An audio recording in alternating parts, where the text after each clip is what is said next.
One of the most important things you're gonna learn in your life is how to be calm. Act like nothing affects you. Because when your emotions belong to the world, your power is no longer your own. And they will provoke you, honey. They'll trigger you. And you become so reactive. So if you learn how to be so nonchalant, even when life shakes you, your foundation, it's on your identity. Your foundation, it's on discipline. You protect your energy. And I'll tell you, nothing outside is stronger than the decision with you. The best thing I learned in life is to stay silent when no explanation is needed. You don't need to prove your choices or walk anyone through your thought process. Your values speak louder than your explanations. And when you trust yourself, you don't look for validation. You move in alignment peacefully and boldly, because silence isn't weakness, it's confidence in action. The goal here really is confidence. It is really all about confidence and the way you view yourself. You have to believe that nobody compares to you. I don't care if he is with Rihanna. Nobody compares to you. Nobody even comes close to you. The sun rises and sets on you. You are the main character. No matter who that other person is, whether they exist or not, you cannot think anybody ever comes close in comparison to you, because they don't.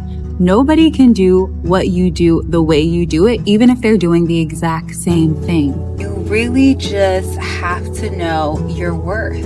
You can never forget who the flip you are. Don't forget who you are. Do not forget who you are. I think a lot of times we get so lost in how amazing that the other person is that we allow them to hold our value. The thing about me is I do not need anyone to validate my value. I do not need anyone to make me feel like I am enough. I know that I am enough.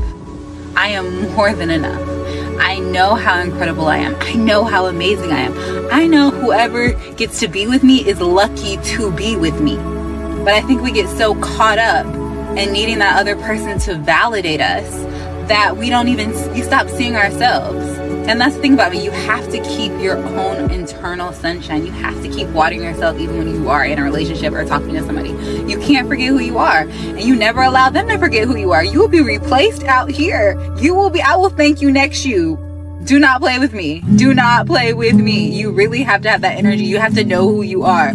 Do not forget who you are. And if you don't feel that way about yourself, then that means we have some things to work on. We need to work on your self-concept. We need to work on your confidence. You need to be working on yourself so you do feel that way about yourself. If you don't feel that way about yourself, there's something that you need to work on. And you know what it is. So stop avoiding it and put in the work. Nonchalant women were built different. It's not that we don't care. It's not that we are blocked off from our emotions. Actually, we are probably the most connected to our emotions. And the difference is we decide to react with emotional intelligence and not just be reactive. We've done a lot of work to make sure that we're organizing and compartmentalizing the things that matter. And a lot of our love that we want to experience isn't connected to personal gain, but connected to just wanting to experience love and expand it. In this life, one of the most powerful things you could possibly do is not care. It's as simple as that. Pairing your ability to not care and your decision to not care with having a strong sense of self will get you so far in this life. If you don't have either of those things, unfortunately, you will be paralyzed by your emotions. You will be paralyzed with your tendency to overanalyze things and to be obsessive over the way that you're being perceived by others. And that can literally prevent you from reaching your dreams and exacting the potential that you know that you have. Best piece of advice is to stop caring about things that you've previously cared about. Remain in your chill era or your nonchalant era, whatever you want to call it. Meaning, if somebody doesn't text you back, find something else to do. If someone does me dirty, I let it go. There's so many more things to worry about. Why are we worried that somebody spread a rumor behind my back? I don't care. And so's talking mess about behind your back. Okay, well, I know the truth, so why should I be worried about that? Let them talk. That just reflects what their character looks like. You catch your significant other doing something sneaky like liking pictures or talking to somebody. There are 8 billion people on this earth. What makes you think that that person is the only person that you'll ever get? What if I'm not pretty enough? Okay, well, have you ever heard one man's trash is another man's treasure? That means that beauty's in the eyes of the beholder. You are someone's type to somebody, so don't worry about what you look like. Try to love yourself naturally. A lot of the times we think that we're ugly because somebody else has pointed something out, but why would you depend on their opinion when you have to live with that face for the rest of your life?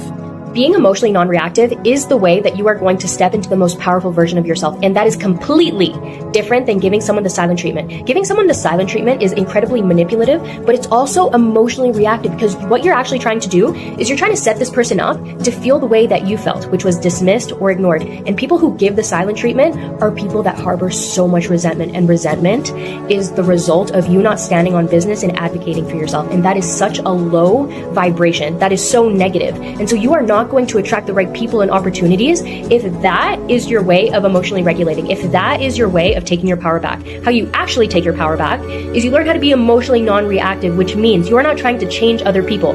You see how a person moves and you ask yourself, do I want to participate in this? Do I want to give this person the most valuable currency that I have, which is my time and attention? No. So then you remove yourself and you call back all of your energy and your attention, and you focus on the things that people can't easily take away from you.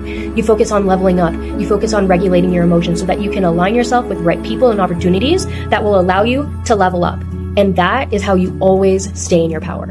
And knowing that is your power. Knowing how worthy you are, knowing how much you bring to the table is your power. The moment you lose your self-worth is the moment you lose the game. You lose the game. Like, you lose. You have to know your self-worth. You almost have to be, some might say, delusionally confident. Like, honestly, you have to know your self-worth. You have to know that nobody compares to you, and you can't put all the attention on everybody else. You are the main character. If they lose you, that is their loss. You move on. You go to somebody else who appreciates you. You probably deserve better anyway. In no shape or form are you to doubt yourself in any way, or your worth, or what you deserve, just because the situation doesn't work out. Stop being so available. Stop being so forgiving.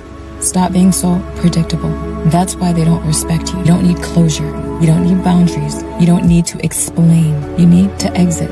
Act like you don't need anyone. Because the truth is you don't. Start saying no and mean it. Start leaving people mid-sentence. Start moving like you know who the F you are.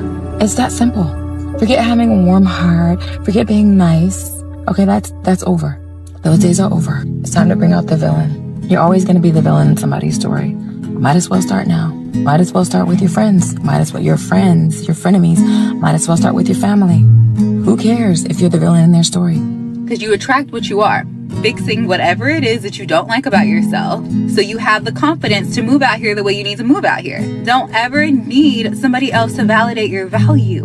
Know how amazing you are, regardless of how amazing they are. And yes, they are amazing, great, but so are you. They're lucky to be with you. And you have to hold that, and you have to know that, and you have to sit in it, soak in it, bask in the fact that you're amazing and they're lucky to be with you. And don't ever let them forget that they're lucky to be with you. I mean, don't be a jerk about it, but just like, stand in your power. Nonchalance lives in the body of someone who's already convinced in who they are and what they carry. And that energy is the energy that tells the room, any room you walk into, that you are not in a hurry to be understood. That energy is what draws curiosity, respect, even obsession out of people. Nonchalance is the quiet refusal to compete. You're not competing for attention. You're not competing for approval. You're not competing for inclusion. You're not competing for acceptance.